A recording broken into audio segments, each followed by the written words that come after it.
1 del Evangelio según Juan, versículos del 43 al 51.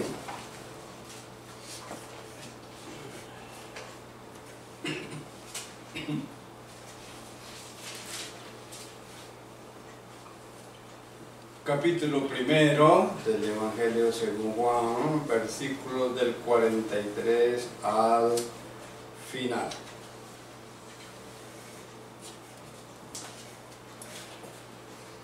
El siguiente día quiso Jesús ir a Galilea y halló a Felipe y le dijo: sígueme. Y Felipe era de Betsaida, la ciudad de Andrés y Pedro. Felipe halló a Natanael y le dijo: hemos hallado a aquel de quien escribió Moisés en la ley, así como los profetas, a Jesús, el hijo de José de Nazaret.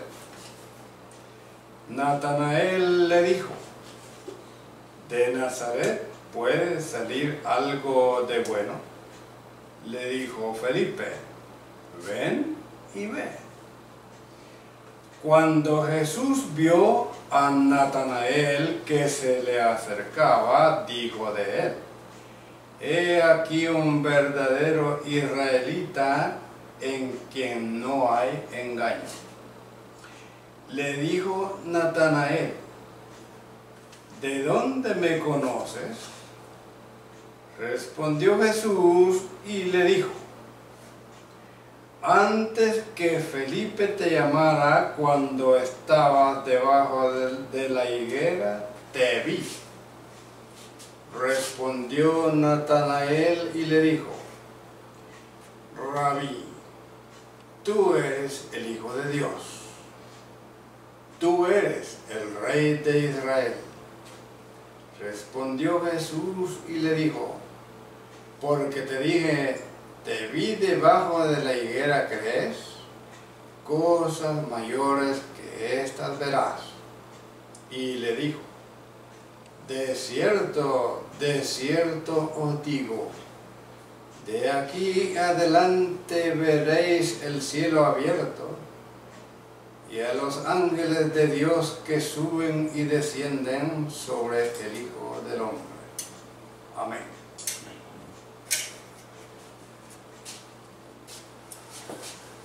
Según este pasaje, hay verdades muy especiales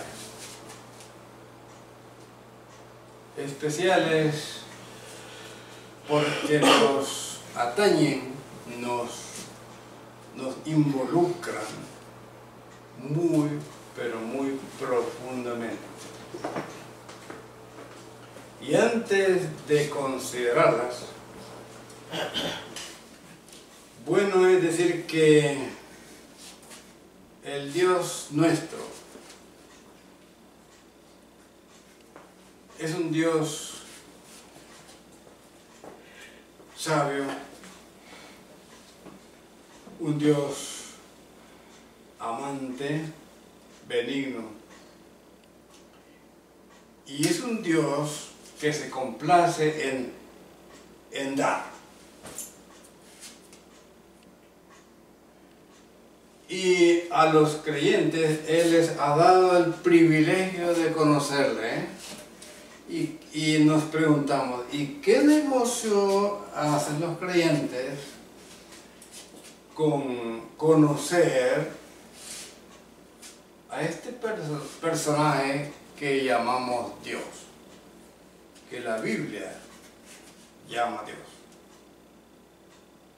Pues hay mucho negocio, hay mucha ganancia de parte del creyente al conocer a este Dios, porque este Dios es el Dios de las constelaciones, es el Dios de las galaxias, el Dios de las nebulosas,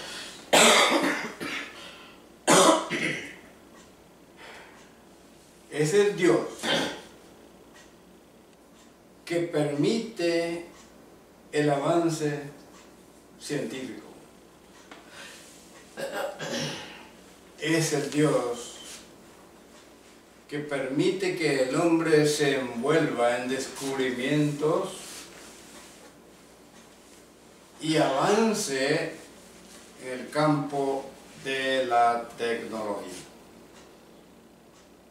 Ese es apenas un destello, apenas una pizca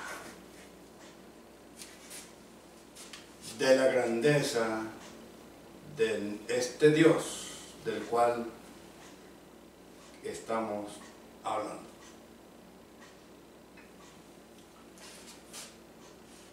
Y ha mostrado al hombre de manera especial a los creyentes una consideración muy particular. En otros pasajes de la Biblia se aprende que el hombre, y de manera muy especial, de manera muy particular, los creyentes son objeto de una atención especial de parte de Jehová, nuestro Dios. Aunque pecamos contra Él desde el principio con nuestro padre Adán, aún así Él nos tiene una consideración grandísima. No le somos extraños. Yo soy extraño al que no está cerca de mí, y aún estando cerca de mí, sigo siendo un extraño, no le conozco. Pero el creyente en Jesús, y aún el inconverso, no le es extraño a Dios. ¿Por qué? Porque somos hechura suya. Y desde la eternidad, Él amó al creyente. Con amor eterno te he amado, por tanto te mostré mi misericordia. En el versículo 43, saltamos de una vez a las verdades que aquí encontramos así, de manera fácil, no accidental, sino previamente descubiertas, previamente encontradas. Versículo 43, la parte segunda del versículo, dice aquí que Jesús en Galilea halló a Felipe. Felipe, un hombre muy especial, un hombre distinguido, con un carácter particular. Dice en la nueva versión internacional de la Biblia, eurisco, palabra griega, que quiere decir encontrar. Felipe fue encontrado. Sugiere que alguien le buscaba. Y este alguien, según el texto, era Jesús. Jesús de Nazaret, de Galilea. Jesús Hijo de Dios. Esto de que halló, que implica búsqueda, tiene una correspondencia con Génesis 3:9. Cuando Adán pecó, pretendió esconderse de la vista del Altísimo, ¿cierto? Pretendió esconderse, pero de Dios nadie se esconde, no puede. La Biblia habla de eso, con lujos de detalles. Donde quiera que esté, ahí está la mirada del Señor. Pero el versículo 9 de Génesis 3 dice que Dios buscaba a Adán y le preguntó. He ahí el interés de nuestro Dios por el hombre. ¿Dónde estás tú? Como quien dice, ¿qué has hecho? ¿En qué lío te metiste? ¿Por qué lo hiciste? ¿Por qué comiste del fruto del árbol prohibido? ¿Dónde estás tú? Dios, cual hombre interesado, buscó a Adán entre los árboles del huerto y le hizo esa interrogante: ¿dónde estás tú? Hermano, ¿dónde estás tú? Lucas 19:10 confirma el interés de nuestro Dios en la búsqueda del hombre en su estado pecaminoso. Lucas 19:10. Porque el Hijo del Hombre vino a buscar y a salvar lo que se había perdido. Jesús vino a buscar y a salvar lo que se había perdido. El perdido era yo. El perdido eras tú. Perdido, sí. El hombre está perdido. Ha pecado. La palabra pecar significa no dar en el blanco.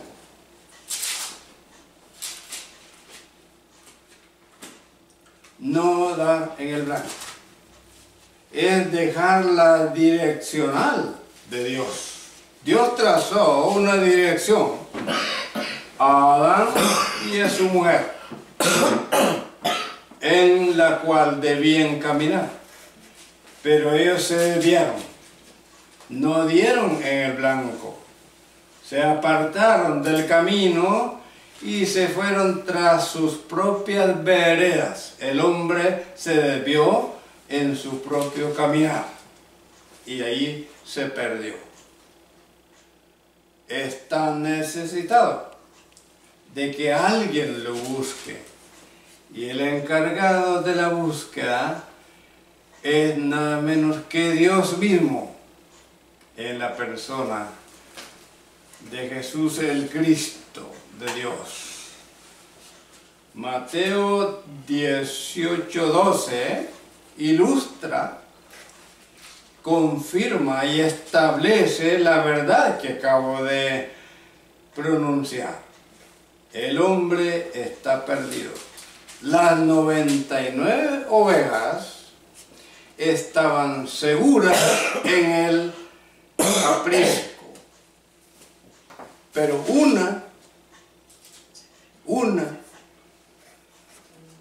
de las 100 ovejas se había ido por los montes, se apartó del rebaño y se expuso al peligro propio del monte.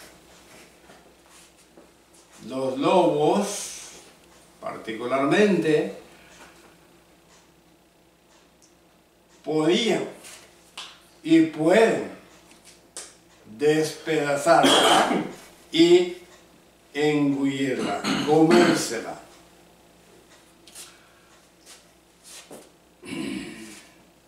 Por esa razón vino Jesucristo a este mundo, Dios hecho carne, según el capítulo 1 de Juan, según Filipenses 2.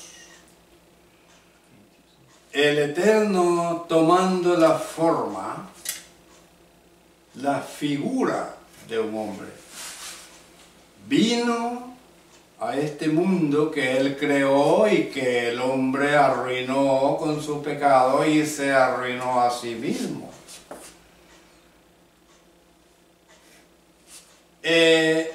Hizo posible, realizó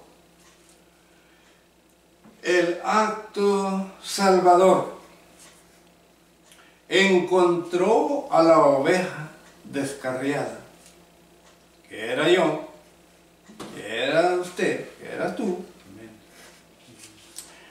La tomó en sus brazos, le curó las heridas y la llevó al lugar seguro del redil, el aprisco.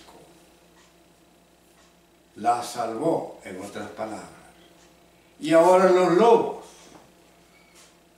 Satanás, el pecado, la carne y el mundo no pueden arrebatar la salvación que Jesucristo le dio. Ya no. Pueden hacernos daño y nos hacen daño, sí, sí, pero no pueden matarnos, no pueden quitarnos la salvación eterna. ¿Se entiende lo que digo? Sí. Ok. Jesús, pues, Dios mismo, nos halló. A mí me halló hace ya muchos años, en 1966. ¿Cuántos años hace hasta hoy? Que me halló el Señor, escondido supuestamente en el bosque, entre los árboles me halló el Señor. Una noche. El versículo 43, siempre en la segunda parte, nos habla de que Dios, en esta deferencia que tiene con los hombres en los cuales estás tú, nos llama. Ahí la vocación. Ahí está el meollo de nuestra gloria. Dios nos llama. Versículo 43b,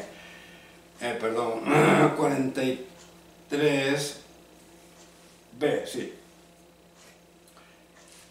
Y le dijo, sígueme. Jesús llamó a Felipe. ¡Qué privilegio! Oír el eco de la voz del Hijo de Dios que llama y nos invita con tales palabras. Sígueme, sígueme. La palabra prosfoneo, que aparece aquí, sígueme, significa un seguidor, semejanza, compañero.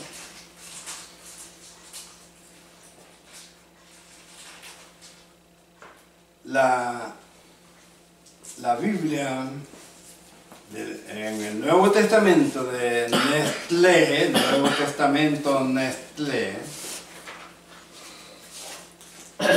tiene esta palabra que ya he descrito como un seguidor, semejanza, compañero, akaluptei.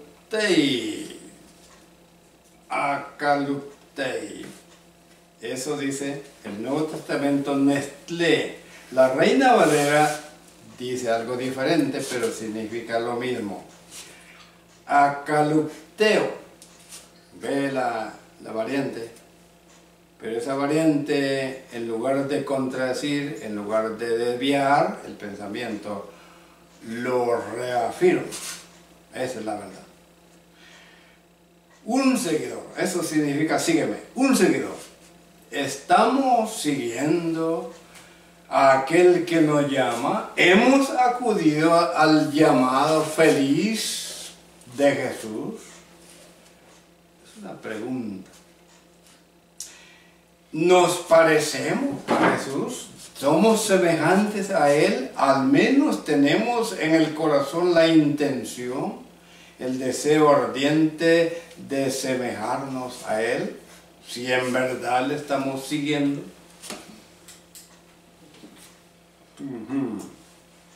Somos compañeros de Jesús. Un compañero de donde se relaciona con la palabra compañerismo, significa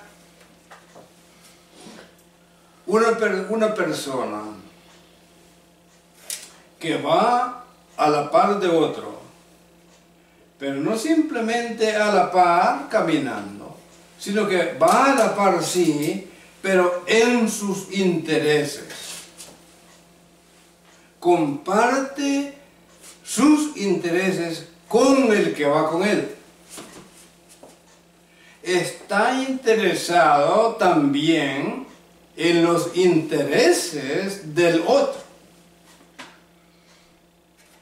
Comparte su vida entera con él. Llora con él, ríe con él.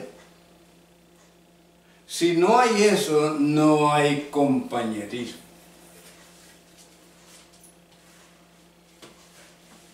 Jesús nos llama a seguirle en este pensamiento. Hemos de semejarnos a Cristo. Hemos de compartir nuestra vida con Él y con los que Él ama.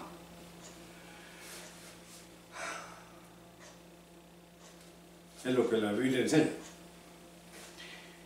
¿Para qué nos llama Jesús? ¿Para qué le llamó el Señor a ustedes? ¿Para qué me llamó? Para comunión. La palabra comunión es koinonía en el Nuevo Testamento. La palabra koinonía es comunión, es compañía,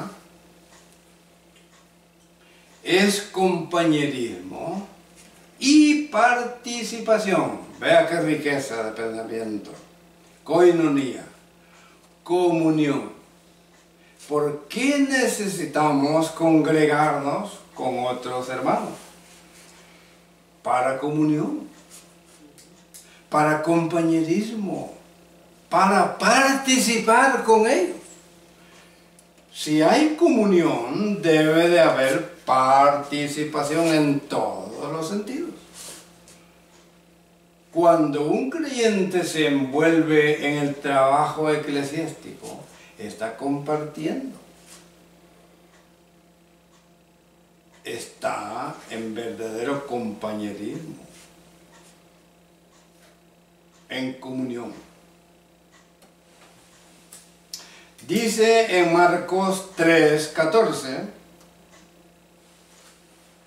Jesús estableció a 12 para que estuvieran con Él. Para eso lo llamó, para que estuvieran con Él.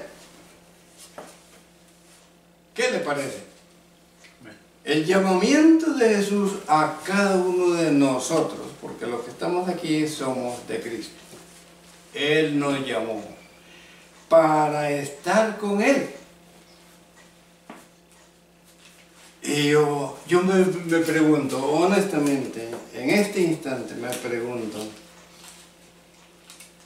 ¿qué vio Jesús en mí para llamarme y que esté con Él?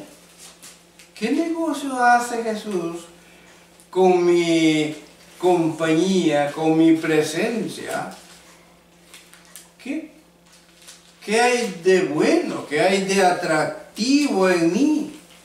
Hágase estas preguntas también. ¿Qué vio en usted?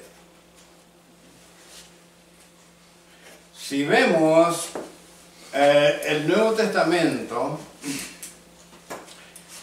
en general, Jesús no condenó el pecado. Sí lo condenó, pero no fue su énfasis. Su énfasis mayor fue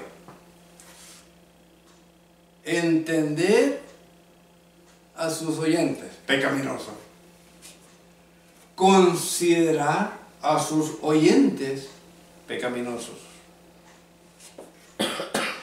amarlos y llamarlos al cambio. Ese fue el énfasis de Jesús. Él no vino a juzgar, Él vino a salvar. Él quiso que los llamados estuvieran con Él. No se fijó en los defectos, no se fijó en los desvíos morales y espirituales que abundaban en todos y en cada uno de sus oyentes.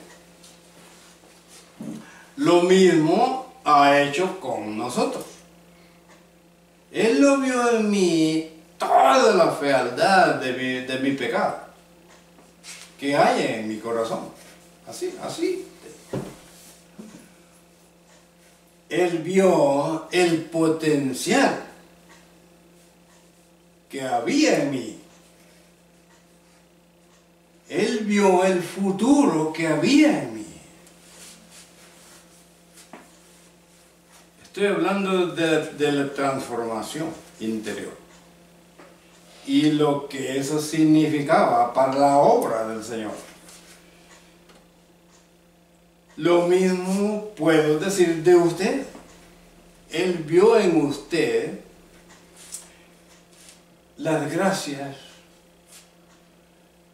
aquellas características que se ajustarían a su propósito para con usted mismo y para con los demás que estarían en relación con usted.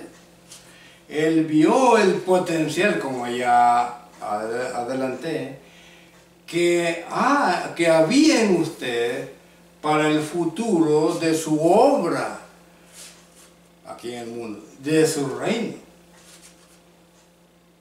Porque se espera que usted y yo seamos medios, instrumentos, vehículos, herramientas para el bien de su obra, de su reino. Él vio todo eso. La pregunta es, ¿la vista de Jesús falló con usted o conmigo? ¿Se equivocó el Señor al llamarnos para estar con Él y para ser medios del bien en sus manos para otros?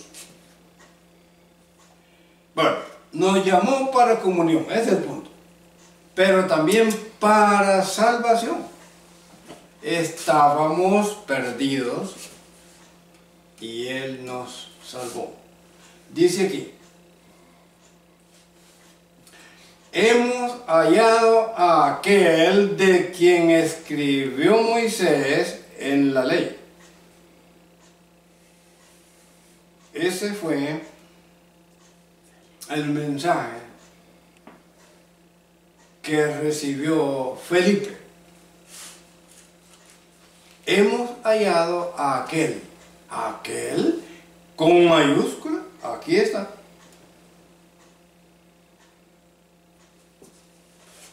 ¿De quién escribió Moisés? Escribió acerca de Jesús, que sería el Cristo de Dios, el Mesías prometido. Ese fue hallado por Natanael, por Felipe, por Pedro y los demás apóstoles.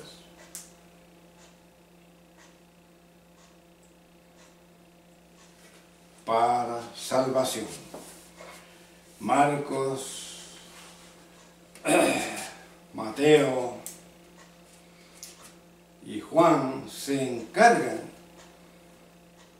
de reiterar, de repetir que Jesús es el Salvador del mundo, pero mi Salvador. ¿Soy salvo? ¿Seré salvo? ¿O me imagino que soy salvo? No, soy salvo. Usted es salvo de la ira que vendrá, salvo del poder del pecado. ¿Cuál es el poder del pecado? La muerte. La muerte eterna. La condenación del pecado ya no tiene poder sobre usted y sobre mí, porque hemos hallado a aquel de quien escribió Moisés, a Jesús de Nazaret, el hijo de José. Dice Lucas que nos visitó la aurora. La aurora es una referencia a la mañana temprana, al amanecer. Jesús es conocido en la Escritura como la estrella de la mañana que alumbra con destellos muy fuertes. La estrella de la mañana. Nos visitó la aurora. Jesús nos visitó desde Belén en la historia. Belén, el lugar del nacimiento de la estrella de la mañana. Corresponde esta verdad de que nos visitó la aurora a la economía de Dios. La palabra economía no tiene que ver con dinero ni con cuentas. Habla del propósito eterno de Dios para salvación. A esta economía me refiero. O economía. Y para terminar, paso a la siguiente parte de esta plática sencilla. Jesús nos conoce. Versículos 47 y 48. Cuando Jesús vio a Natanael que se le acercaba, dijo de él: he aquí un verdadero israelita en quien no hay engaño. Le dijo a Natanael: ¿de dónde me conoces? Respondió Jesús y le dijo: antes que Felipe te llamara, cuando estabas debajo de la higuera, te vi. ¿Te vi antes?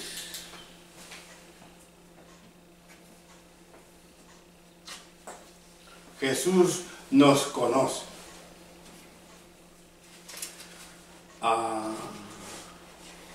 Pablo dijo años después de estos acontecimientos: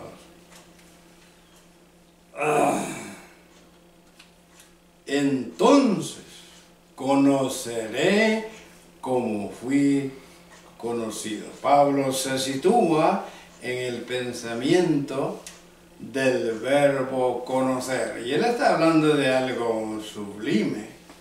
Está hablando de la consumación del conocimiento de Dios. Por eso dice: pero entonces conoceré como fui conocido. Primera Corintios 13:12 es la palabra epignosomai. Epignosomai es un conocimiento perfecto, completo. Aquí, en el pasaje bíblico básico de este tratamiento bíblico, es enfática, o son enfáticas, varias palabras que tienen que ver con el verbo conocer. Cuando Natanael le pregunta a Jesús: ¿de dónde me conoces? Él se queda extasiado, admirado de que Jesús se dirija a él y dé un pensamiento acerca de él, describiendo su carácter, su manera de ser, lo que hay en su corazón. Dice: he aquí un verdadero israelita en quien no hay engaño. Natanael pregunta a Jesús y le dice: ¿de dónde me conoces?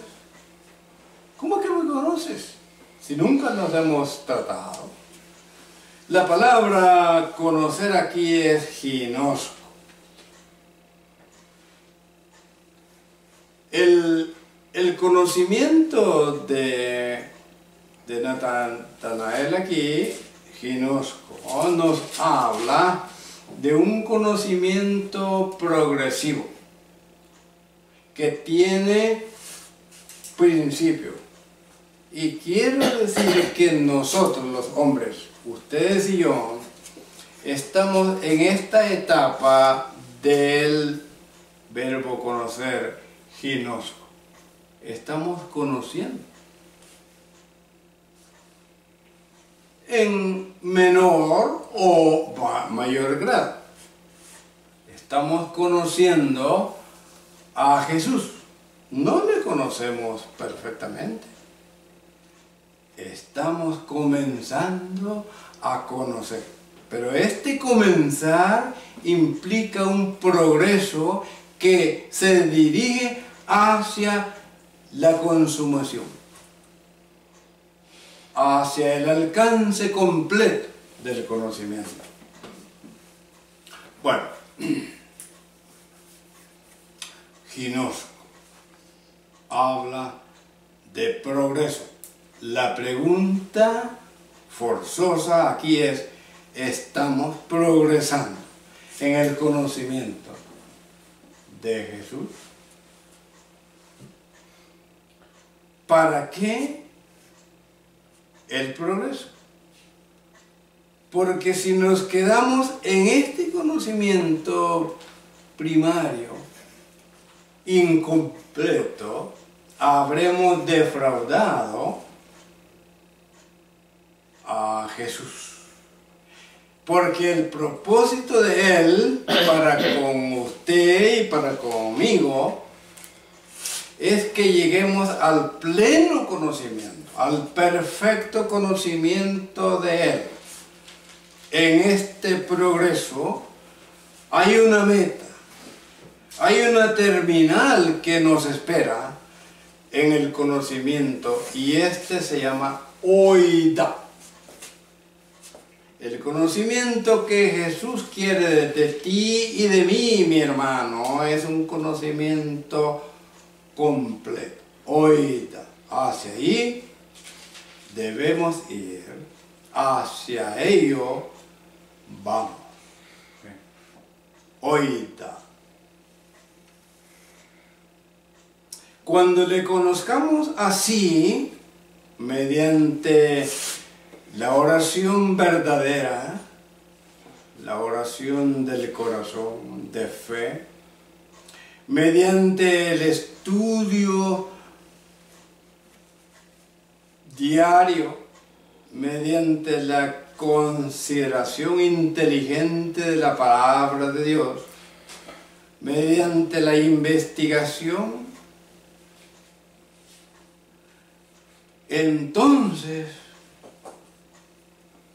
vendrá el verbo oida a ser epiginosco. Epiginosco. Este verbo implica para mí y para usted una observación, un percibir de la palabra, un percibir de Jesús, un percibir de Dios cabal. ¿Cómo se percibe? Los medios de gracia. Las herramientas que Dios ha puesto a nuestra disposición, como la oración, la lectura inteligente y llena de temor de la Biblia, el compañerismo con los hermanos, el involucrarse en el trabajo dentro de la obra, van dando eso, el percibir a Dios y poder discernir, conocer el mensaje. Sugiere este verbo epiginosco, resultado de oida, un conocimiento avanzado que nos dirige forzosamente hacia el conocimiento pleno de Jesús.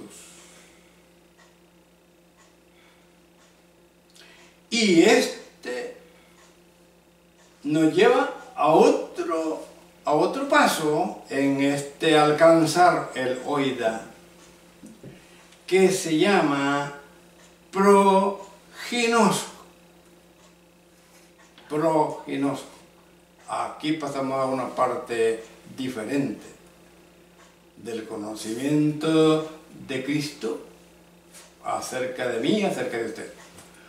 Proginosco tiene que ver con el hecho de que Dios nos escogió desde antes de la fundación del mundo. Él nos escogió desde antes de la fundación del mundo para ser lo que somos, hijos de Dios, salvos, etc.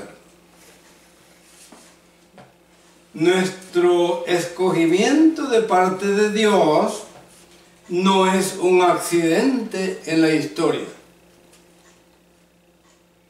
Ya estaba concebido por Dios en su corazón. Ya estaba preparado antes. Dios quiso conjugar prognosis, conocimiento previo, con la palabra presciencia, que es prognosis. Presciencia.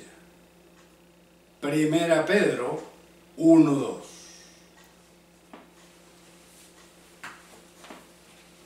Fuimos predestinados, fuimos elegidos, fuimos apartados, fuimos escogidos por Dios para ser lo que el creyente es actualmente y será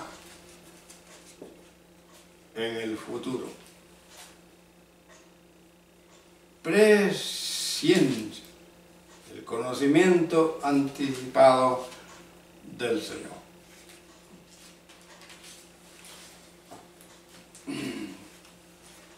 Quiero repetir un poco sobre Oida, que es el propósito de Cristo para usted y para mí, y que se alcanza a través del epiginosco, a través del hecho de que fuimos escogidos desde antes de la fundación del mundo para esta cosa.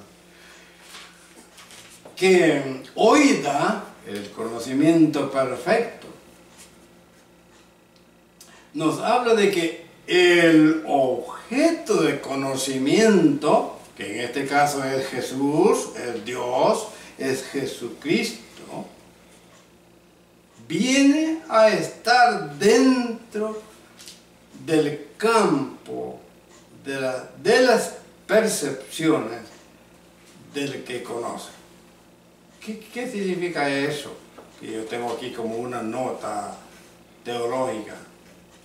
Oiga, el objeto de conocimiento, Jesús, viene a estar dentro del campo de las percepciones de mí, porque yo soy el que conozco.